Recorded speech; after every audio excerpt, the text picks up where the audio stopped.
Anton a 85 ans. Et si aujourd'hui il peut se vanter d'avoir un compte Facebook, c'est grâce à Jurjen, 20 ans. Ce n'est pas son petit-fils, mais un des colocataires de sa maison de retraite à Deventer, dans l'est des Pays-Bas. Jurjen est hébergé ici gratuitement en échange de 30 heures de travail par mois. Aujourd'hui, c'est cours d'internet.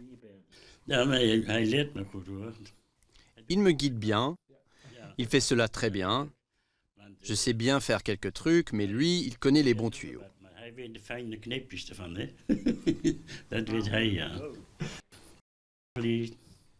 Je lis le journal, je joue à des jeux, envoie des emails. Comme Jurjen, ils sont 5 autres étudiants à travailler dans cette maison de repos qui compte 160 pensionnaires. Inviter des amis pour boire un verre, ramener son petit ou sa petite amie, rentrer tard le soir, aucune contrainte si ce n'est le savoir-vivre.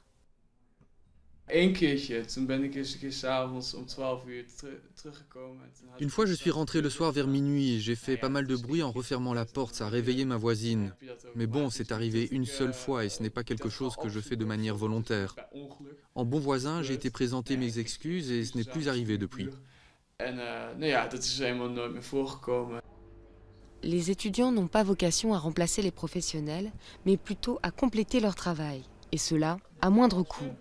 Les heures de travail, ils les passent plutôt à organiser des ateliers, préparer le dîner, discuter avec les pensionnaires ou même leur faire quelques courses. Un étudiant aura un rapport avec les pensionnaires différent de celui du personnel. C'est une personne supplémentaire qui fait attention aux gens et pourra parfois dire plus vite si quelque chose ne va pas chez un pensionnaire, si quelqu'un a besoin de plus d'attention. Aux Pays-Bas, ce concept est unique. Éviter l'isolement des personnes âgées du monde extérieur grâce à ces jeunes, c'est le pari que s'est lancé Humanitas. Ici, on prend son temps, on discute, on échange.